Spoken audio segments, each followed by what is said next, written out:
आइए दोस्तों, स्वागत है आपका मेरे YouTube चैनल पर। जो होता है अच्छे के लिए होता है, ये किस हद तक सही है जानने के लिए बने रहे वीडियो में अंत तक। जो होता है वो अच्छे के लिए होता है। ऊपर वाले के फैसले पर कभी नाराज नहीं होना चाहिए, क्योंकि ऊपर वाला वह नहीं करता जो आपको अच्छा लगता है। ऊपर वाला वह करता है जो आपके लिए अच्छा होता है। हर समय हर पल अपने लिए सपने देखते हैं और सोचते हैं कि यह सपना सच हो जाए तो हमें बहुत खुशी मिलेगी। कभी नौकरी का, कभी विवाह का, कभी स्वास्थ्य का, कभी परिवार के रिश्ते का, कभी मकान का। बहुत सारी बातें हमारे मन में चलती रहती है और हमेशा हम सोचते हैं कि यह काम हो जाता तो हमें बहुत खुशी होती। हम सारी चीज अपनी इच्छा से सोचते हैं कि हमारी इच्छा पूरी हो जाए और हमारा काम हो जाए तो हम खुश हो जाएंगे। लेकिन जब भी हम कोई काम सोचते हैं या करने की कोशिश करते हैं तो कोई सपना सोचते हैं या कोई मकान लेने की बात सोचते हैं या फिर कुछ भी चीज़ अपनी मर्जी से सोचते हैं कि मेरा यह काम हो जाए, और वह काम कभी कभी होता भी है, कभी कभी नहीं भी होता। जब वह काम नहीं होता तो हमें दुख होता है और पश्चाताप होता है, और तब हम भगवान को पूजने लगते हैं।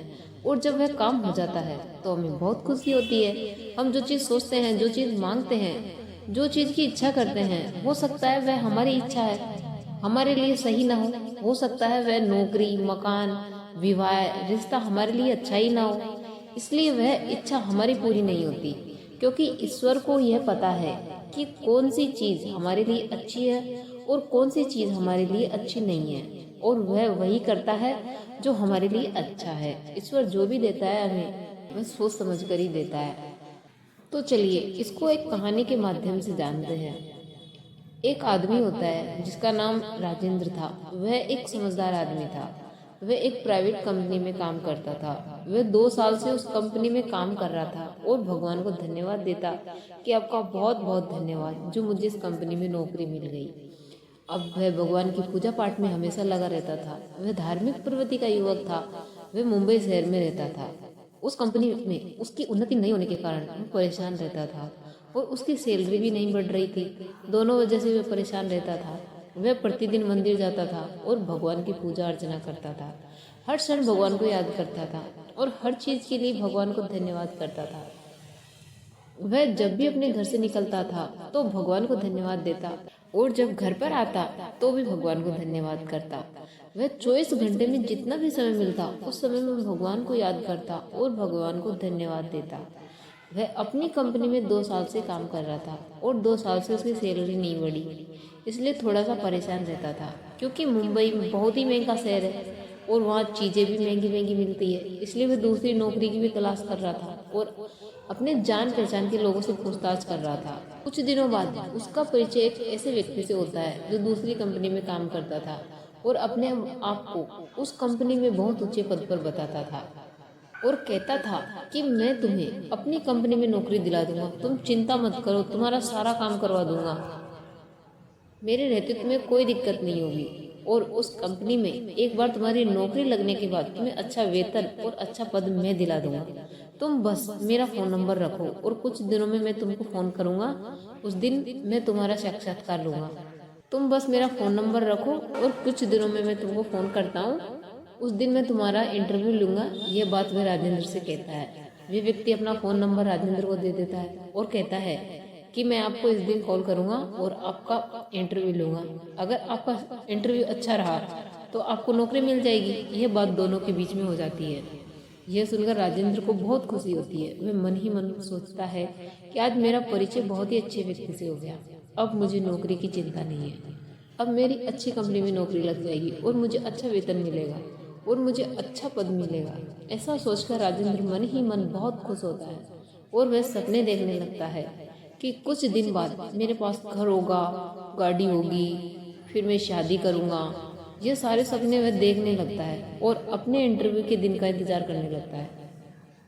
अब राजेंद्र के दिमाग में यह बात आती है कि जल्दी से मेरा इंटरव्यू हो जाए और मैं इस कंपनी को छोड़कर दूसरी कंपनी में चला जाऊं। यह बात उसके दिमाग में चलती रहती है और मन में सवाल उठते रहते हैं कि उस व्यक्ति का फोन कब आएगा और उस फोन में वह क्या क्या सवाल मुझसे पूछेंगे।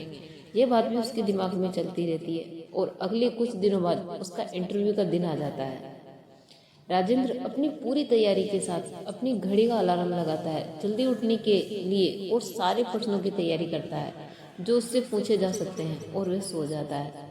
सुबह जब वह उठता है तो देखता है कि वह देर से उठा और उसकी घड़ी का अलार्म भी नहीं बजा, तो उसको बहुत गुस्सा आता है और जल्दी से तैयार होता है और भगवान की पूजा करके, भगवान को धन्यवाद करके जल्दी से अपनी बाइक को चालू करके अपने ऑफिस जाने को सोचता है। जब वह बाइक को चालू करता है तो उसकी बाइक भी चालू नहीं होती। फिर वह भागकर ऑटो पकड़ता है। ऑटो से वह अपने ऑफिस जाता है और वह ऑफिस में दिन भर उस व्यक्ति के फ़ोन का इंतजार करते रहता है। और कुछ देर बाद लंच का समय हो जाता है। जब वह लंच करने के लिए ऑफिस में कैंटीन में जाता है तो आज राजेंद्र जल्दीबाजी से अपने घर से निकला था, इसलिए वह अपना टिफिन लाना भी भूल गया था। इसलिए वह लंच करने के लिए कैंटीन जाता है। जब वह कैंटीन जाता है तो देखता है कि आज कैंटीन बंद है। फिर सोचता है कि आज ही सब कुछ क्यों हो रहा है, घड़ी का अलार्म नहीं बजा, मेरी बाइक खराब हो गई और ये कैंटीन भी बंद है। तब वह अपने लिए पिज्ज़ा ऑर्डर करता है।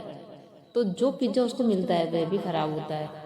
उसे भी वह आधा खाता है और आधा फेंक देता है और फिर अपने ऑफिस में काम करने के लिए चला जाता है। फिर शाम को ऑफिस से घर आता है, फिर भगवान को धन्यवाद देता है, फिर भगवान की पूजा करता है और कुछ देर बाद उस व्यक्ति का फोन आता है और उस व्यक्ति के साथ राजेंद्र की बात चल रही थी, लेकिन कुछ देर बाद फोन बंद हो जाता है। तब राजेंद्र को बहुत गुस्सा आता है। आज दिन भर इस फोन का मैं इंतजार कर रहा था और उस व्यक्ति से बातें होते होते बात कट गई और फोन बंद हो गया।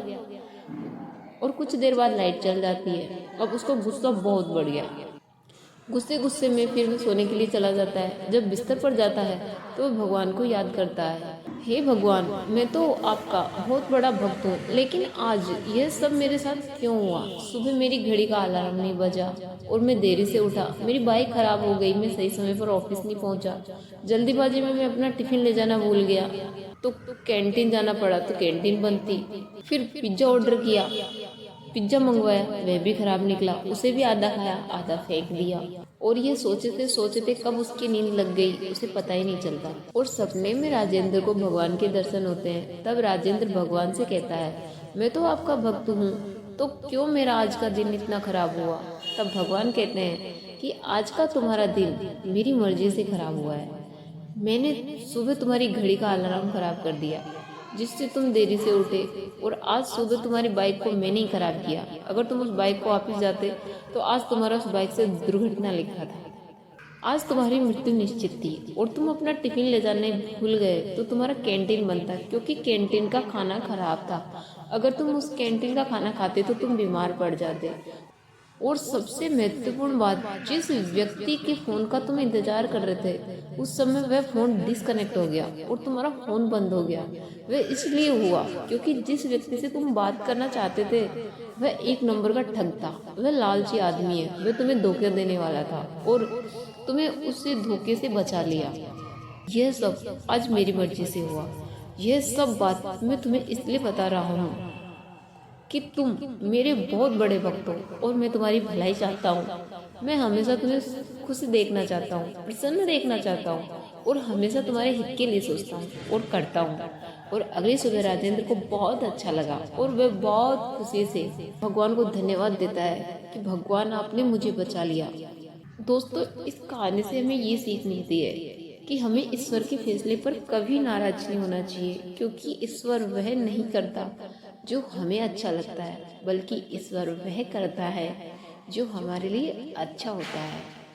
तो दोस्तों, कैसी लगी कहानी? यदि पसंद आई हो तो वीडियो को लाइक करें और चैनल को सब्सक्राइब करें। मिलते हैं ऐसी ही अगली वीडियो के साथ। तब तक के लिए खुश रहिए, मुस्कुराते रहिए और भगवान का धन्यवाद करिए। राधे राधे।